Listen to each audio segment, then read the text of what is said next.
History in the making. Healing to be awakened. Yeah, you are the star of your story at Let's Talk and Grow with Miss Roshumba. You know, my son is born on a Wednesday. Seen and felt because they are the largest group. And so my we got your back. No, we're not perfect. So now you know it's time to grow at Let's Talk and Grow with Miss Roshumba. Let the healing begin. ladies and gentlemen, to all those that are in love with knowledge and learning a new way of being, welcome to another session of Let's Talk and Grow with me, Miss Roshumba. My guest today is Brother Demetrius. And we're here under the trees, under nature, out in nature. So as two, we are nature, the human nature. We're in the universal nature. Yes. Yeah, and so as we speak loudly so that you can hear us, we're going to have a conversation today. Because I must say, I haven't been talking for a while. I haven't video or audio or did anything since early June. And we're now in October 2024. So much has happened. Yes. Brother Demetrius, so much has happened. So much, yes. My life has changed a lot. Yes, I know it. Yeah, he speaks very low. I do. But I'm gonna remind him to bring it up because I know you want to hear what he has to say. Yes, we want to hear the black man when he speaks because it's important what he's thinking. So, ladies and gentlemen, the woman you're looking at right now has changed from the person that you've seen in the over 80 videos that I have released on this show, going on 2.5 years. I am in mourning right now, I must say.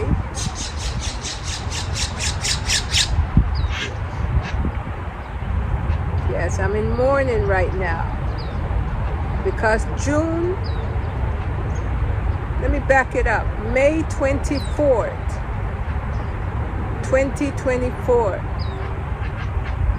my grandson, Daani Partridge III, graduated high school.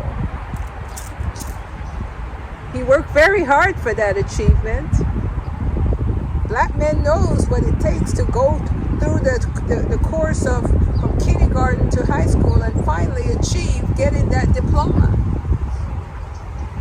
To some it may seem like an easy feat, but to young African men it is not. And he found the way all the way through. Homeschooled part of it, and at the end went to a satellite school. So on May 24th, 2024, he achieved that goal. That's beautiful. And June 15th greeted him with his 18th birthday. And we all know what 18 really means to anyone that has been striving to become a young man or a young woman in the world. That's a big number. Mm-hmm. Sure is. Demetrius, that was a huge number for him. It's a big number. It's a big number. I actually worked with Daani during his homeschool years. So you worked with him. Right.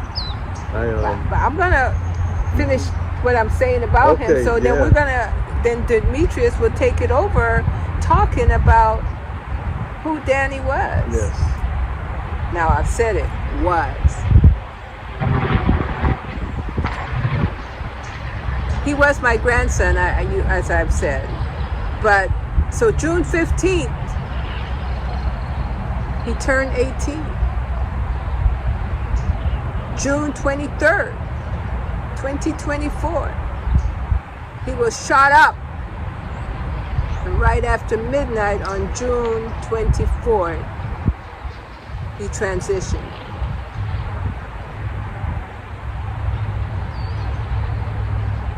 Daani Partridge III. Let me see the picture.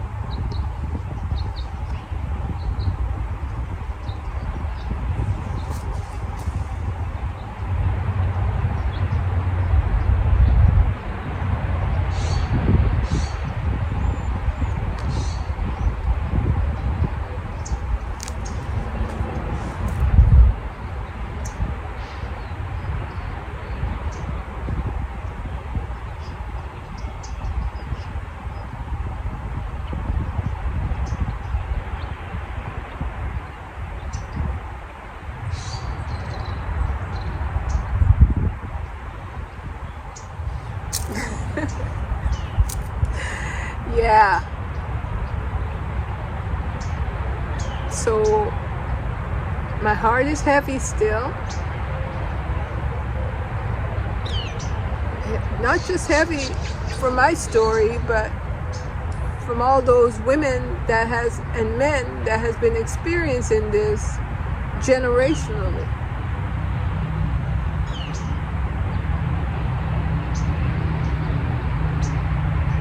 So a moment of silence is required right now.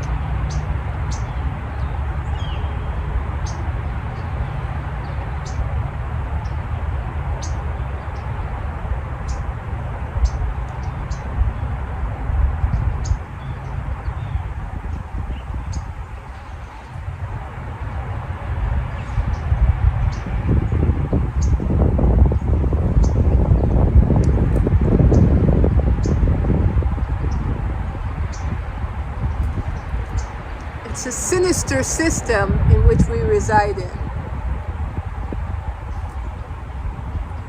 that makes a young man turn against another young man that looks just like him. I say it's a sinister system we reside in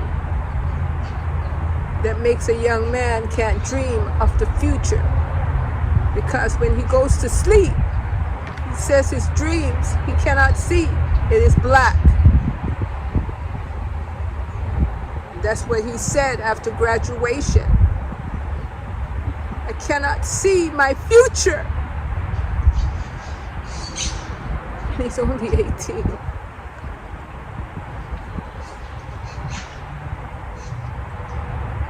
To whom do we tell that story? Who really cares that this was his story? Because at any given time, we could go to any cemetery, and there's a large amount of young males of African descent put to rest there.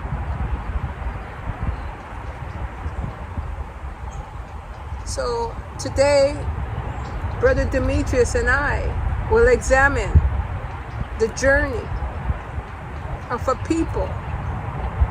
And like I was saying to you, Brother Demetrius, you know, we could say that life is hard for us. Right. But when we think of our parents Right. and their parents, Absolutely. going way back, I'm sure they had stories that occurred in their lives that they were too ashamed Right. or too shocked to share with us. Right. That's right.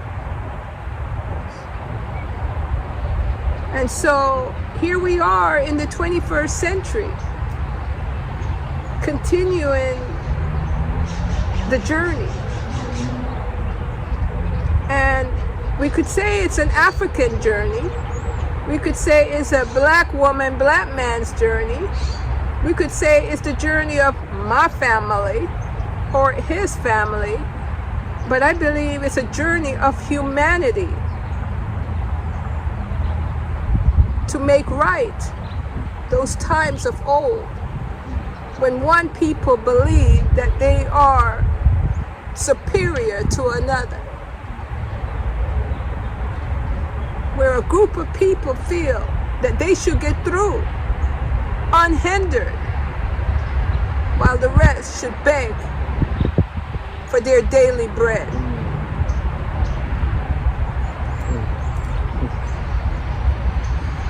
My grandson said, because they lived in the projects,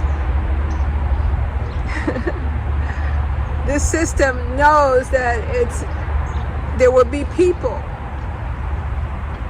that will occupy the projects. Right. The projects. Who wants to live in the projects? Why is it needed to have a place like that for the people that their ancestors have built the richest independent country in the world? USA. Wow. That's powerful. Wow. Interesting. Yeah. The ancestors built this country to make others rich. But their foreparents made sure that they put us in a box called the projects. The name speaks for itself. Project. You know, having lived in projects myself. Yes, having lived in times projects. in my life, coming from Chicago, Illinois. To understand it better is you have a bunch of people that are in poverty. Most of them don't have the education. And you put a construct and build it up with only so many square feet, and everybody's stacked on top of each other in a brick and steel building. Certain colors are always there. There's always a certain color. Yeah. And I used to laugh because the floor was literally like a dark brown with speckles on it. And if there was a roach on there, you wouldn't even see the roach. Camouflage. 17 stories. Wow. Elevator pretty much never works. Smells of urine at the bottom. There's no garbage trucks because they use incinerators to where the garbage is put in an incinerator and it burns. So the garbage is being burned. So there's less need of even the city coming to pull garbage, etc. You know, you may see the fire department come every once in a while for whatever reason, you know, but not a strong presence of the police in the projects.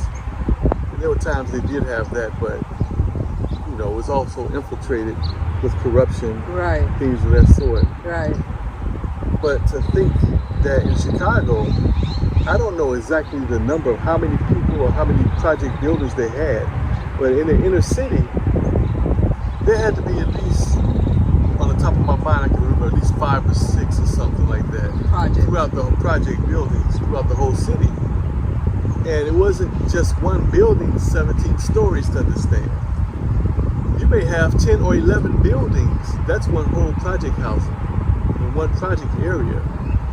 10, imagine that. Maybe 7 to 10 project housing buildings standing 17 stories high, each of them. Was it always about 17 or? About 17, maybe some may have been taller even. I don't know the exact number. But yeah, at least 17. Then they had row houses. The row houses were generally for the elderly most of the time, the older, you know. That couldn't climb the stairs. They wouldn't climb the stairs. Right. Project for seniors. For seniors, right. So everybody's in the same area, same conditions, and, you know, circumstances. And you can only imagine the frustration of a lot of the people there. And they don't have an opportunity. They may have an opportunity, but when you're restricted, you know, in the mind, you're not going to see that. Yeah. And as children that would grow up in that area, they may not see these things that normally someone may see. Right. They're Because not that's exposed. all they know. That's all they know. So you have the gang activity, the drugs activity, the alcohol. And by the way, they make sure that there's always a drugstore. Anywhere, any corner you turn, there's going to be a drugstore. Not a drugstore, but a liquor store. A liquor store. Liquor store. Liquor Right, being liquor the store. drug for the restless, to sedate you, Right. medicate you. And then I would imagine they had the drug dealers dealing the other stuff when the alcohol was not enough. They had the drug dealers, of course, dealing the drugs, and you know, they had pimps, the whole everything that you can imagine. Because at that period that I grew up in, it was around the civil rights movement.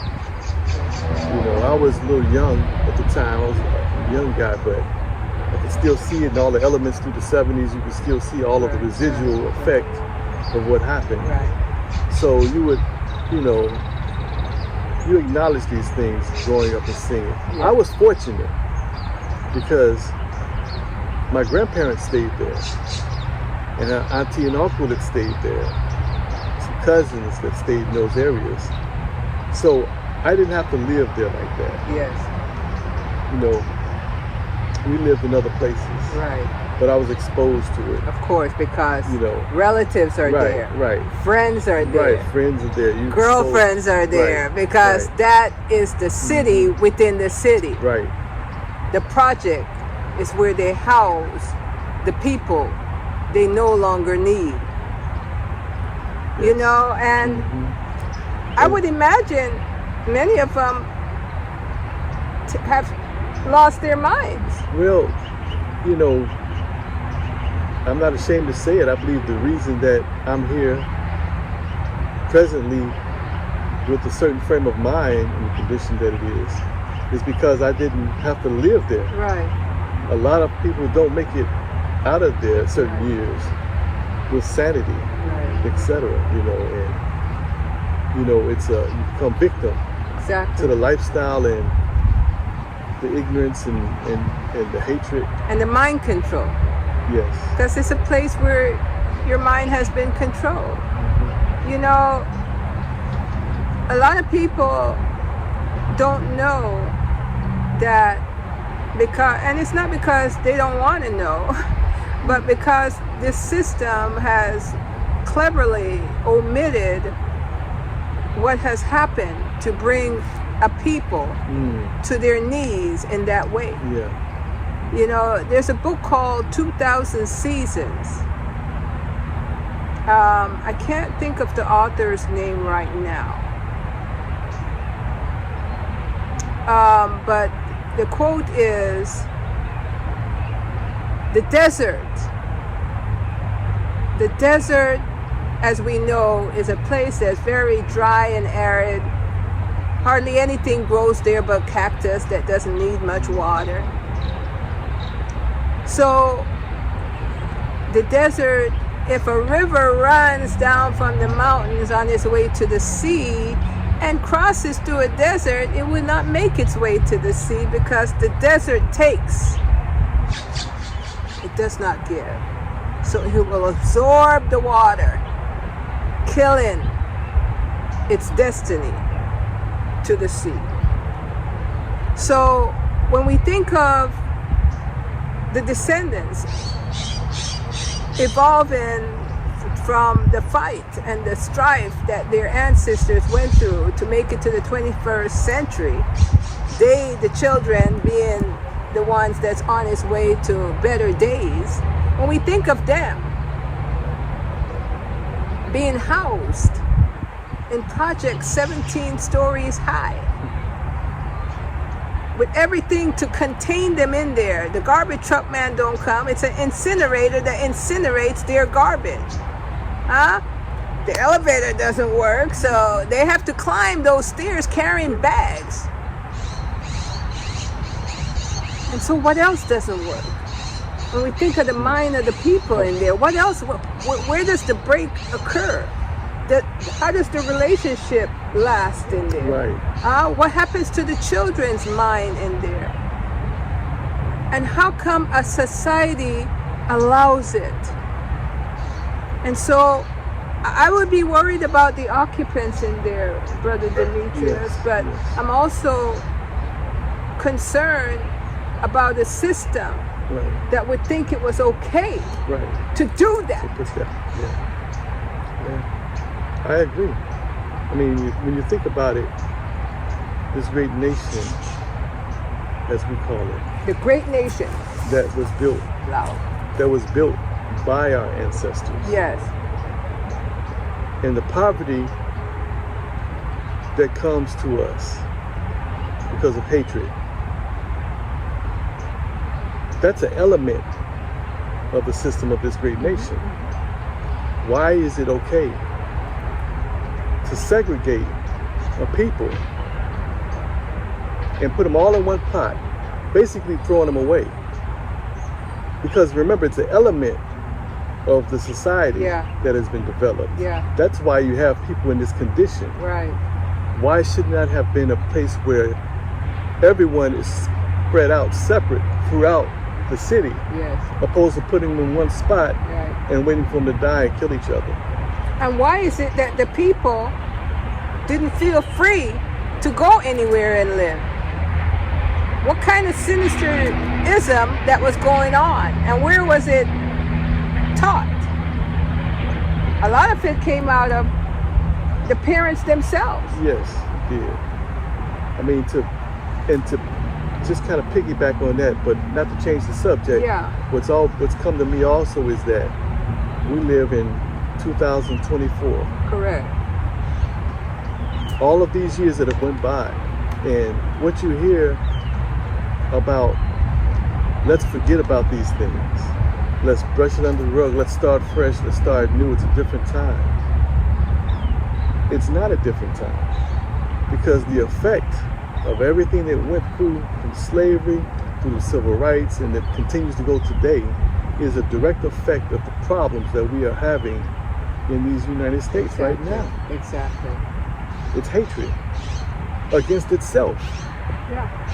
Because like you spoke of earlier, you can't hurt one man and not hurt yourself. Exactly. It's a chain reaction. Yeah.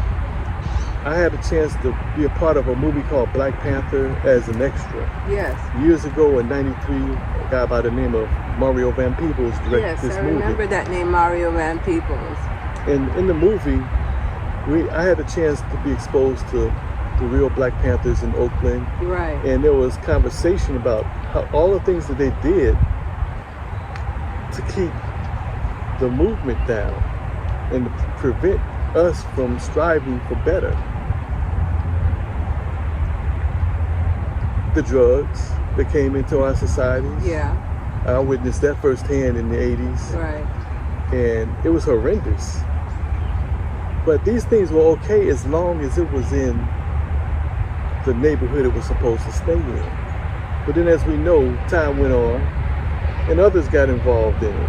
And now everyone is on drugs. Not just the black people, but African American people, whites, everyone is now doing this. Now it's a problem.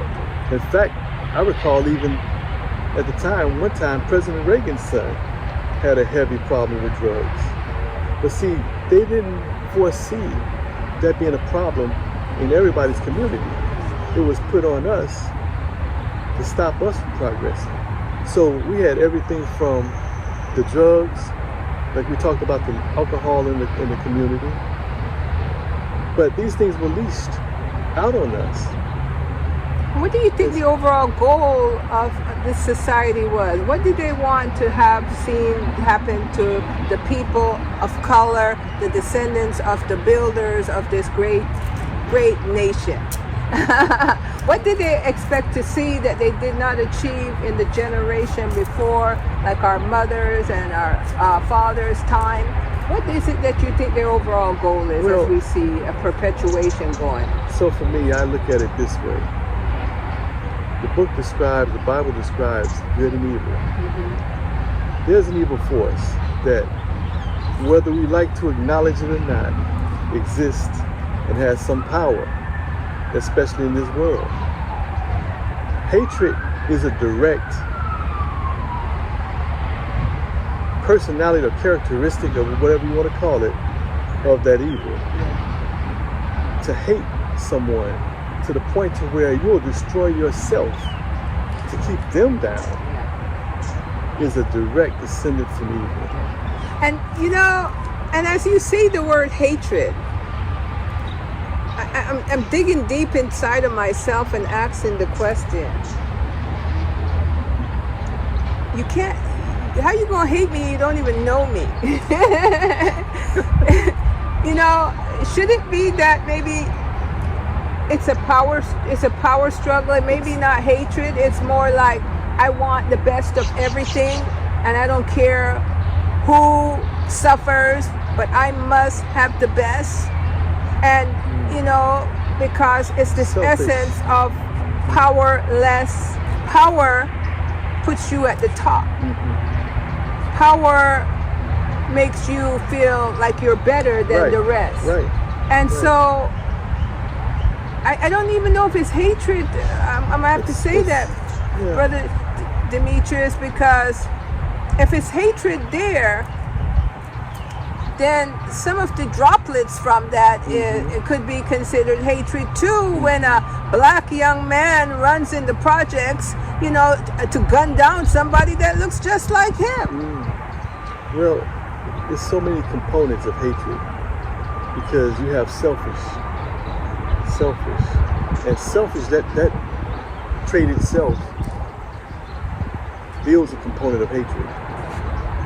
Because when you're selfish and it's about just you, and you, that's not the natural order. But when you have that, then anyone that gets something that you may have or may want, you can begin to hate them. So there's so many different characteristics, but I believe that, like you say, the evil, these characteristics are of the evil one. And the hatred in regards to our community that we have against ourselves has been something that has been taught. And so when we're taught to hate ourselves, because why? Because you're no good. This is all in the media still today. We're still dealing with this. Most of us, we've come to understand that when I was growing up, that generation of during the civil rights movement, around the time when they were doing busing, right? So you have the busing going on. So what people felt were, my children are not getting educated. The African American community felt like our children are not getting educated properly. So we're going to send them to their schools where we know they have the books and the teachers, and let them learn what they're learning. Okay. So how did hatred tie into that?